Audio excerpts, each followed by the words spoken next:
Hello everyone, welcome to my YouTube channel. Friends, today we discuss about unit number 4 of theory of structure subject. And toss में आज के class में हम लोग discuss करेंगे toss का यूनिट नंबर 4 जो कि होता है फ्रेम्ड स्ट्रक्चर। इस यूनिट में हम लोग को स्ट्रक्चर के बारे में पढ़ना है। कौन सा स्ट्रक्चर? तो फ्रेम्ड स्ट्रक्चर। और इसमें जनरली ट्रस के बारे में हम लोग डिस्कस करेंगे कि ट्रस का मतलब डिटर्मिनेट है कि इनडिटर्मिनेट आता है, और उसके बाद जो हम लोग डिस्कस करेंगे इसका method of analysis of trust के बारे में। ठीक है, तो इसमें जो यूनिट आपको पढ़ना है, इस यूनिट में आपको टोटल 3 पार्ट में इसको डिवाइड किया हुआ है।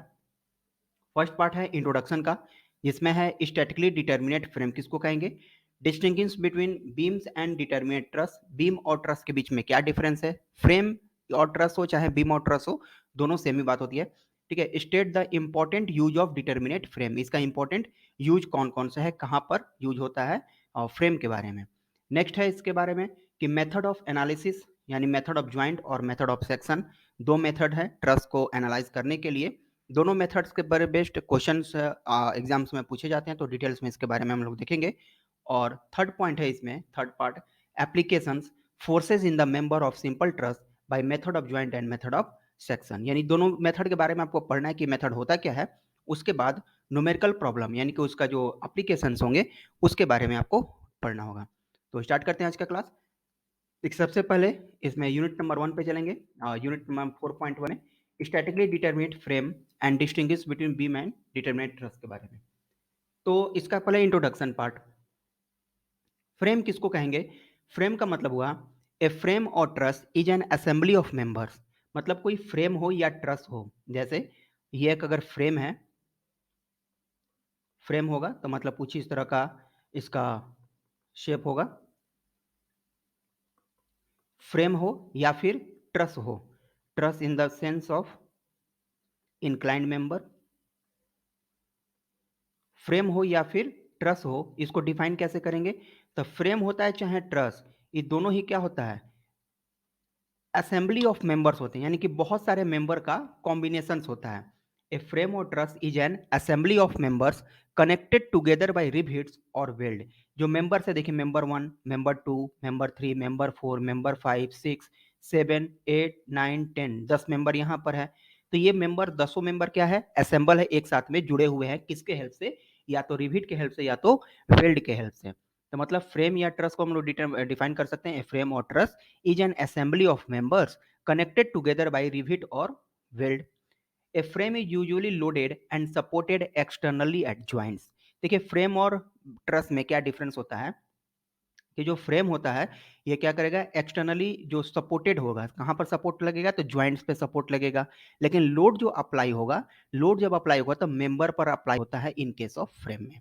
लेकिन जब इन केस ऑफ ट्रस की बात करेंगे तो सपोर्ट सपोर्ट तो लगेगा ज्वाइंट्स पर ही, लेकिन लोड अप्लाई होता है कहाँ पे, ज्वाइंट पर। Loads are applied at joints in case of truss, while loads are applied on member in case of frame. Frame के केस में लोड्स आपको अप्लाई होगा मेंबर पे, और ट्रस के केस में लोड्स अप्लाई होगा ज्वाइंट पे। लेकिन अगर सपोर्ट की बात होगी तो दोनों ही केस में ज्वाइंट पर सपोर्ट अप्लाई रहता है, यानी सपोर्ट कहाँ होता है, ज्वाइंट पर ही होगा। ठीक है, तो उम्मीद है आपको ये चीजें क्लियर हुई होंगी। अब बात करते हैं कि कैसे हमें पता चलेगा कि डिटर्मिनेट है कि इनडिटर्मिनेट है। तो फ्रेम और ट्रस को एनालाइज एनालिटिकली कर सकते हैं हम लोग 3 स्टैटिक कंडीशन ऑफ इक्विलिब्रियम द्वारा। अगर कोई स्ट्रक्चर इन तीनों इक्वेशन से सॉल्व हो जा रहा है तो वो कहेंगे स्टैटिकली डिटर्मिनेट स्ट्रक्चर। इन तीनों का क्या यूज होगा ट्रस के केस में? जब न्यूमेरिकल हम करेंगे तब बताएंगे कि summation F X zero, summation F Y zero and moment बराबर जीरो, ये किस केस में होता है और कैसे इसका हम लोग एप्लीकेशन करते हैं। वही बात को आगे लिखे हैं, स्टैटिकली डिटर्मिनेट फ्रेम किसको कहेंगे?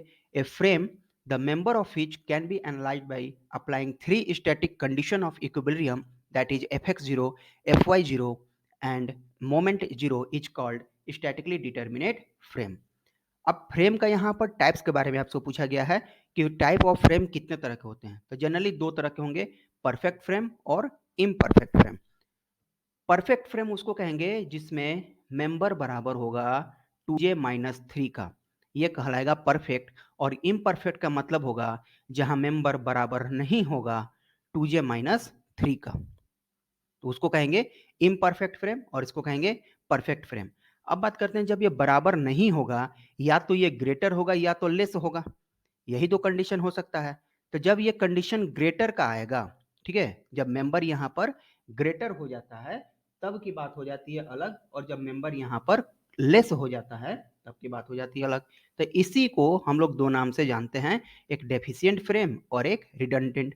डेफिशिएंट का मतलब बताता है कमी से, यानी कि डेफिशिएंट का मतलब हो गया कमी से, कितना कम है, तो जितना मेंबर के रिक्वायर्ड है और जो 2j-3 की वैल्यू उतनी नहीं आ रही है, यानी कि यह वैल्यू कम है, तब हम वहां पर कहेंगे कि यह डेफिशिएंट है। अगर यह ग्रेटर है तो अभी कहेंगे क्या है, रिडंडेंट है। मतलब ये कि जब आपको ये ग्रेटर देन की वैल्यू आ रही है, मेंबर जितना चाहिए उससे ज्यादा मिल रहा है, तो मतलब ये किसका आ जाएगा, ये हो जाएगा रिडंडेंट, यानी कि ये बी वाले पार्ट को इंडिकेट करेगा। और जो मेंबर जितना चाहिए उससे कम है, डेफिशिएंट पर जाएगा, तो उसको कहेंगे हम लोग डेफिशिएंट फ्रेम। तो उम्मीद है इतना चीज आपको क्लियर हुई होंगी। सबसे पहले फ्रेम और ट्रस क्या होता है, member of assembly, assembly of members होते हैं, यानी कि बहुत सारे मेंबर का कॉम्बिनेशन होता है जो कि एक साथ कनेक्टेड रहते हैं। कनेक्टेड होगा किससे, with the help of rivet से या फिर वेल्ड से। और फ्रेम में क्या करते हैं कि हम लोग लोड जो होता है मेंबर पर अप्लाई करते हैं, और सपोर्ट जो होता है ज्वाइंट से कनेक्टेड रहता है। जबकि ट्रस के केस में लोड अप्लाई करते हैं ज्वाइंट पर, और सपोर्ट भी हमारा ज्वाइंट से ही कनेक्टेड रहता है। स्टैटिकली डिटरमिनेंट फ्रेम उसको कहेंगे जिसमें कि यह तीनों इक्वेशन द्वारा सॉल्व किया जा सके, एनालाइज किया जा सके। सॉल्व करने का मतलब जो उसमें अननोन रिएक्शंस हैं उसको डिफाइन करना, उसको फाइंड करना। आगे न्यूमेरिकल में डिस्कस करेंगे कि किस तरह से हम ये इक्वेशन को फाइंड करते हैं। ठीक है, तो फ्रेम का टाइप्स के बारे में बात किए तो परफेक्ट फ्रेम और इम्परफेक्ट फ्रेम, ऐसा फ्रेम जिसमें मेंबर बराबर होगा 2j-3 का, जहां j ज्वाइंट होता है, और इम्परफेक्ट का मतलब हो गया जहां मेंबर बराबर नहीं होगा 2j-3 से। ठीक है, तो एक एग्जांपल देख लेते हैं इस पर, और फिर आगे डिस्कस करते हैं कि आपके और कौन से इसमें टॉपिक है। तो जैसे एक स्ट्रक्चर हम बनाते हैं, एक स्ट्रक्चर हमने बनाया, इसमें इसमें यह पता करना है कि यह परफेक्ट फ्रेम है कि इम्परफेक्ट फ्रेम है। ठीक है, यहाँ पे देखिए मेंबर कितना हो जाएगा, मेंबर नंबर 1 2 3 4 5 6 7 8, 8 मेंबर हो गए यहाँ पर। ठीक है, 8 मेंबर हो गए। ज्वाइंट कितना हो जाएगा, ज्वाइंट देखते हैं, 1 2 3 4 5 6 7 8, ज्वाइंट भी हो गया आपको क्या, तो 8 हो गया। अब फॉर्मूला क्या जानते हैं, m बराबर 2j-3, तो मेंबर कितना हो गया 8, और 2j का मतलब हो गया ज्वाइंट, 2 इंटू 8 माइनस 3, 16 में से 3 गया कितना हो गया 13। अब ये 8 तो 13 के बराबर है नहीं, तो बराबर नहीं है तो इम्परफेक्ट हो गया। ठीक है, ये नॉट इक्वल टू हो गया, तो इम्परफेक्ट तो हुआ। इम्परफेक्ट में कौन सा हुआ, 8 तो कम है 13 ज्यादा है, मतलब क्या हो गया, ये डेफिशिएंट का केस बन गया। m कम हो गया, कितना जरूरत था किसको, 8 का जरूरत था, लेकिन ये कम है, 13 से कम है वैल्यू ये, तो ये मेंबर कहलाएगा कौन सा, तो डेफिशिएंट कहलाएगा। ठीक है, तो इस तरह से हम किसी भी क्वेश्चन को हम सॉल्व कर सकते हैं और बता सकते हैं कि वो परफेक्ट फ्रेम के कैटेगरी में आएगा कि इम्परफेक्ट फ्रेम के कैटेगरी में आता है। ठीक है, तो ये चीजें थी, उम्मीद है आपको इतना चीजें समझ में आई होंगी। नेक्स्ट डिस्कस करते हैं मेथड ऑफ एनालिसिस, यानी मेथड ऑफ ज्वाइंट और मेथड ऑफ सेक्शन के बारे में। और इससे पहले हम थोड़ा डिस्कस कर लेते हैं बीम और ट्रस का क्या क्या डिफरेंसेज हैं बीम में और ट्रस में, ये पूछा जाता है। तो बीम और ट्रस में पहला कह सकते हैं कि बीम क्या होता है, हॉरिजॉन्टल मेंबर होता है। ठीक है, हॉरिजॉन्टल मेंबर, जबकि ट्रस क्या होता है, इनक्लाइंड मेंबर होते हैं। ट्रस में इनक्लाइंड मेंबर होते हैं। दूसरा हम इसमें कह सकते हैं कि लोड्स, लोड्स इसमें जो अप्लाई होते हैं, लोड्स अप्लाई होंगे बीम में, लोड्स ऑन मेंबर, मेंबर पर लोड्स अप्लाई होते हैं, जबकि यहाँ पर loads are applied on joints, यहाँ पर लोड जो होंगे ज्वाइंट्स पर अप्लाइड होंगे। टाइप्स ऑफ बीम की बात कर ले, कौन कौन से टाइप होते हैं, तो सिंपली सपोर्टेड बीम आप लिख सकते हैं, फिक्स बीम लिख सकते हैं, ठीक है, ओवर हैंगिंग बीम लिख सकते हैं, कैंटिलीवर बीम लिख सकते हैं, मतलब 6-7 टाइप का जो कंटिन्यूअस बीम होता है एंड प्रोप कैंटिलीवर होता है, जो भी बीम का टाइप जानते हैं आप इसमें ऐड कर सकते हैं। ट्रस के जहां तक बात आएगा, ट्रस के लिए तो ट्रस में आता है पैरट ट्रस, पैरट ट्रस, हो ट्रस होता है, हो ट्रस, फिंक ट्रस होता है। ठीक है, ये सब इसके टाइप हैं। King post, king king post truss होते हैं, तो ये सब इसके टाइप्स है, तो इसके बारे में थोड़ा सा डिफिनेशन थे और इसके बीच में आपको डिफरेंसेज पता करने थे, कौन कौन से इसके बीच में डिफरेंसेज हैं। तो 2 से 3 पॉइंट सफिशिएंट होगा लिखने के लिए, बहुत होगा तो आपसे 4 मार्क्स के टर्म से इस क्वेश्चन को पूछा जाता है। तो उम्मीद है आपको इतना चीजें समझ में आई होंगी। नेक्स्ट है method of analysis. Method of analysis देखिए, मेथड किसका, कौन सा मेथड है, तो कोई भी ट्रस का, जैसे आपके पास में कोई एक ट्रस है, इस ट्रस पर different different loading condition apply है। जैसे यहाँ पर कोई लोड लगा हुआ है, यहाँ पर कोई लोड लगा है, इसका सपोर्टिंग सिस्टम दे दिया है कि एक जगह हिंज है, एक जगह पर रोलर है, ये दे दिया आपको 3 मीटर का डिस्टेंस, 3 मीटर का है, 3 मीटर का है, और ये दे दिया 4 मीटर का डिस्टेंस है। कहेगा इस ट्रस को एनालाइज कीजिए, मतलब बताना है कि प्रत्येक मेंबर में कितना फोर्स अप्लाई होगा। जैसे यहाँ पर 100 न्यूटन मान लेते हैं, यहाँ पर हम मान लेते हैं 150 न्यूटन। तो प्रत्येक मेंबर में, इस मेंबर में, इस मेंबर में कितना कितना फोर्स आएगा, इसी को कैलकुलेट करना कहलाता है एनालिसिस ऑफ ट्रस। और इसको एनालाइज करने के लिए हमारे पास में 2 मेथड होते हैं, मेथड ऑफ ज्वाइंट और method of section. Method of joint और मेथड ऑफ सेक्शन, 2 हमारे पास मेथड होते हैं इसको एनालाइज करने के लिए। इसमें करते क्या है, जब भी क्वेश्चन में अगर पूछे, जब भी आपसे क्वेश्चन में अगर पूछता हो कि आप बताइए फोर्सेज इन पार्टिकुलर मेंबर, जैसे अगर नाम लिख देते हैं A B C D E and F, अगर आपसे पूछे कि फोर्स निकालिए बी सी बी एफ, यहां से भी एक मेंबर लगा लीजिए, तो B C B E and F E, इन तीनों में अगर आपसे फोर्स पूछा निकालने के लिए, तब आपको अप्लाई करना होगा मेथड ऑफ सेक्शन का। ठीक है, अगर जब आपसे कहे कि find the force in all member, तब आप यूज करेंगे वहां पर मेथड ऑफ ज्वाइंट। क्यों करेंगे, कैसे करेंगे, आगे क्वेश्चन डिस्कस करेंगे तो इसमें हम डिटेल्स में बात करेंगे। ठीक है, मेथड ऑफ सेक्शन में करते क्या है कि हम यहाँ पर सेक्शन मेथड लगाते हैं, मतलब जो फोर्स के बारे में हमसे पूछा जाता है, जिस मेंबर के बारे में पूछा जाता है, उसी मेंबर को हम लोग आगे से काटते हैं, देन कटा हुआ पार्ट को दोनों तरफ अलग अलग करते हैं, और अलग करने के बाद हम इसको क्या करेंगे, एनालाइज करेंगे with the help of equilibrium equation. Equilibrium equation को पुट करके वहां पर उसको एनालाइज करते हैं। न्यूमेरिकल जब करेंगे तब इसके बारे में आपको डिटेल्स में बताएंगे।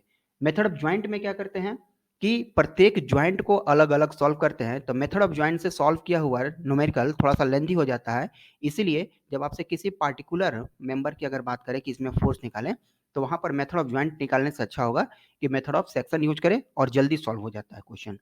ठीक है, तो देखते हैं इसमें मेथड ऑफ ज्वाइंट क्या कहता है। मेथड ऑफ ज्वाइंट में, in this method a BD are drawn for each joint and the unknown forces in the member of a frame are calculated by using two condition of equilibrium, that is Fy0 and Fx0।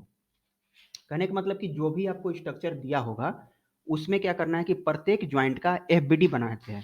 ठीक है, प्रत्येक joint का FBD draw करेंगे, और FBD draw करने के बाद उसमें हम दो दो इक्वेशन को यूज करेंगे, इक्विलिब्रियम कंडीशन की इक्वेशन को, और यहां से हम वैल्यू को फाइंड आउट करते हैं। जैसे जैसे कि अगर आपको एक ट्रस दिया हुआ है, कुछ इस तरह से एक ट्रस दिया हुआ है जिसमें आपको ये लोडिंग कंडीशन है, जैसे आपको लोडिंग कंडीशन है, यहाँ पर आपको लोड आ रहा है, ये मानते हैं आपको 5 मीटर का होगा, और नाम लिख लेते हैं ए बी और सी का।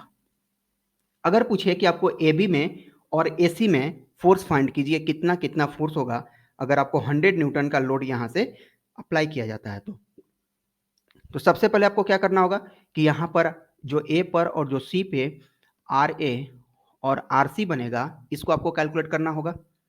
ठीक है, ये जब कैलकुलेट कर लेते हैं तब इसको आप अप्लाई करेंगे method of joint. Method of joint करने का मतलब ये हुआ कि जिस मेंबर के बारे में पूछा हुआ है, कौन कौन मेंबर पूछा है, ए बी और ए सी का, तो इसका क्या करेंगे, सबसे पहले एफबीडी बनाएंगे। एफबीडी बनाने का मतलब देखिए, इस तरह से जब हम इसको अलग करेंगे तो हमारे पास में ये वैल्यू निकल के आ गया, यहाँ पर ए है, ये पार्ट बी है, और ये सी है, यानी कि यहाँ से बीसी वाला पार्ट हमसे नहीं पूछा है, इसलिए जो ज्वाइंट होगा ज्वाइंट ए, यहाँ पे लिखना होगा ज्वाइंट ए। तो ज्वाइंट ए को हम कंसीडर किए, और ज्वाइंट ए को कंसीडर करने के बाद हम ज्वाइंट ए को बनाए। ज्वाइंट ए को बनाए तो यहाँ पर क्या क्या बनेगा, यहाँ पर इसका सपोर्ट भी आएगा। ठीक है, सपोर्ट आएगा तो मतलब इसका ये लोड आएगा, और उसके साथ में आएगा कौन सा, तो ये एंगल। तो एंगल के बारे में हमें नहीं पता होता है, एंगल के बारे में अगर ये वैल्यू दी हुई है तो यहाँ से एंगल कैलकुलेट करेंगे, तो इसको हम लिख लेते हैं यहाँ पर थीटा। ये आर ए और आर सी निकाल सकते हैं, आर ए और आर सी अननोन है, तो R A plus R C, RA plus RC बराबर 100, ये इक्वेशन 1 बन जाएगा। और जो हम यहाँ पर मोमेंट लगाएंगे, यहाँ से इसका जो डिस्टेंस आएगा ए पर चाहे सी पर, मोमेंट को 0 करेंगे और वहाँ से हम RA की वैल्यू यहाँ से कैलकुलेट करके यही RA वैल्यू हम यहाँ पर पुट कर देंगे, तो यहाँ हमको मिल जाएगा RA। तो मेथड ऑफ ज्वाइंट के थ्रू जो हमें सॉल्व करने का जो तरीका होता है, उसमें क्या करते हैं, एक बार ये तो था ये अननोन को फाइंड करने का तरीका, ये तो आपको स्टार्टिंग में करना है। जब ज्वाइंट में आप आ गए, जैसे ज्वाइंट ए का एफबीडी बनाए, यहाँ पर लिखना होगा summation of force in x direction, यानी कुछ इस तरह से summation of force in x direction 0, और यहाँ पर एक्स वाला वैल्यू को आपको यूज करना होगा। क्या यूज करेंगे एफ एक्स वाले वैल्यू को? एक्स में देखिए कौन कौन आता है, एक्स एक्सिस में कौन सा है, तो एसी मेंबर है, और कोई मेंबर है, तो ए बी जो मेंबर है ये दोनों में पार्टिसिपेट करेगा, एक्स में भी करता है और वाई में भी करता है, मतलब इसके दो कंपोनेंट बनते हैं, एक कंपोनेंट बनेगा वाई में और एक कंपोनेंट बनेगा एक्स में।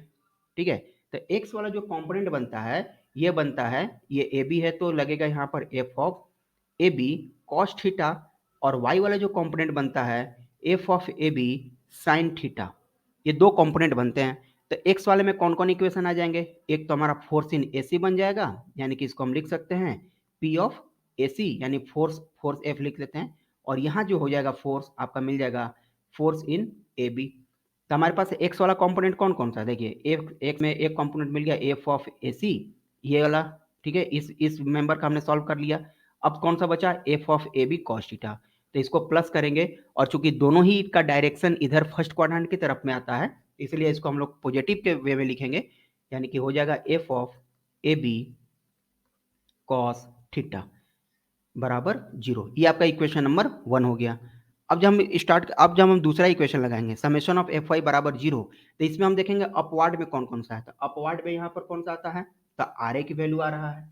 ठीक है, आर ए की वैल्यू मान लेते हैं, यहाँ से जितना भी आएगा मान लेते हैं 50 किलो न्यूटन आ रहा है, अगर ये सेंटर पर आ रहा है तो 50 होगा, तो आर ए बराबर अगर 50 मान लेते हैं। तो अपवार्ड में कौन कौन सा है, वाई का मतलब कौन सा होता है, अपवार्ड डायरेक्शन।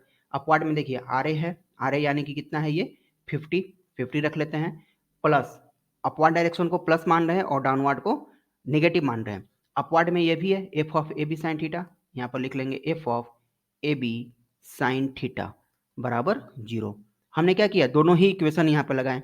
अब देखिए यहाँ पर एक अननोन है, यहाँ से सॉल्व कर लेंगे, एफ ऑफ ए बी को कितना हो जाएगा -50 बट्टा में साइन थीटा, यहाँ से थीटा की वैल्यू हम लोग कैलकुलेट कर सकते हैं, थीटा की वैल्यू यहाँ से कैलकुलेट कर लेंगे जब हमको ये इसका ये हाइट इसका पता रहेगा, क्वेश्चन में जो इसका हाइट दिया रहेगा, तो यहाँ से हम इसका वैल्यू थीटा का पता कर सकते हैं, और थीटा पता करें तो यहाँ से एफ बी निकल जाएगा। इस एफ बी को, एफ ऑफ ए बी को यहाँ पर हम पुट कर देंगे, यहाँ से एफ ऑफ ए सी निकल जाएगा। मतलब हम इस तरह से ए बी और ए सी दोनों में फोर्स निकाल सकते हैं। सिमिलरली अगर आपको पूछा बी सी निकालने के लिए, तब ज्वाइंट सी को कंसिडर करेंगे और ज्वाइंट सी से वहां से बनाना शुरू करेंगे। ठीक है, तो उम्मीद है कि आपको ये चीजें इतना समझ में आई होंगी मेथड ऑफ ज्वाइंट के लिए। ठीक है, आगे बढ़ते हैं मेथड ऑफ सेक्शन के लिए। मेथड ऑफ ज्वाइंट और मेथड ऑफ सेक्शन दो इसमें है, और इसमें जो साइन कन्वेंशन हम आप यूज कीजिएगा, कौन सा साइन कन्वेंशन, जो भी क्वेश्चन बनाएंगे उसमें साइन कन्वेंशन लिख देंगे कि पॉजिटिव यूज करेंगे जब वो टेंसाइल हो, और नेगेटिव यूज करेंगे जब वो कंप्रेसिव में होगा।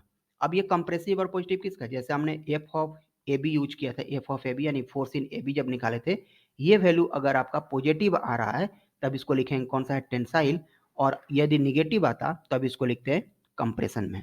ठीक है, तो इसमें इतना चीज था। अब हम बात करते हैं मेथड ऑफ सेक्शन का। मेथड ऑफ सेक्शन में करते क्या है, in this method a section line is pass through the member और members in which forces are unknown. जैसा कि हमने पहले कहा था कि इस सेक्शन में हम लोग क्या करते हैं, जो भी आपका ट्रस रहता है, जैसे जैसे आपके पास में एक ट्रस है, जैसे ये ट्रस है, ठीक है, एक क्वेश्चन ही है, ये ट्रस है, इस ट्रस में आपको कहता है कि मेथड ऑफ सेक्शन अप्लाई कीजिए और बताइए कि इसमें किस मेंबर में कौन सा फोर्स होगा। जैसे अगर नाम लिखते हैं A B C D E and F, ये टोटल आपसे दिया हुआ है, और कहता है कि कौन कौन से फोर्स निकालना है, B C B E F E, यानी B C B E and F E, तो इन सभी पे फोर्स निकालना है। इसमें मेथड ऑफ सेक्शन जब अप्लाई करना हो तो क्या करेंगे, यहाँ से हम एक कट लाएंगे, और कट लगाने के बाद जो कटा हुआ सेक्शन होगा उसको बनाएंगे। जैसे कटा हुआ सेक्शन कुछ इस तरह का बनेगा, ठीक है, आधा आधा दोनों को काटेंगे तो कुछ इस तरह से बनेगा, और इसमें हम क्या करेंगे, इसके बाद एनालिसिस करेंगे। ठीक है, तो मेथड ऑफ सेक्शन में हम लोग क्या करेंगे, सेक्शन अप्लाई करेंगे उस जगह पे जहां पे हमको फोर्स कैलकुलेट करने के लिए क्वेश्चन में कहा है। ऐसा नहीं है कि हम सेक्शन कहीं भी अप्लाई कर देंगे, यहाँ अप्लाई कर देंगे, यहाँ अप्लाई करेंगे, यहाँ भी करेंगे अगर हमको फोर्स कहा हो ए बी और एफ में कैलकुलेट करना हो तब। ठीक है, तो उम्मीद है इतना चीजें आपको क्लियर हुई होंगी। अब मेथड ऑफ सेक्शन में और क्या क्या चीजें हैं, देखिए, in this section a section line is passed through the member or members in which forces are unknown. The left or right part of any part of section is treated as free body in equilibrium under the action of given external force and reaction. ठीक है, section apply करने के बाद या तो right part या तो left part को हम कंसिडर करेंगे और उसी पर हम लोग यूज करेंगे एनालिसिस ऑफ ट्रस्ट का मेथड और उसको आगे हम लोग सॉल्व करेंगे। If a section cut the two member in which the forces are unknown, two equation of equilibrium that is Fx0 Fy are sufficient to calculate the two unknown forces.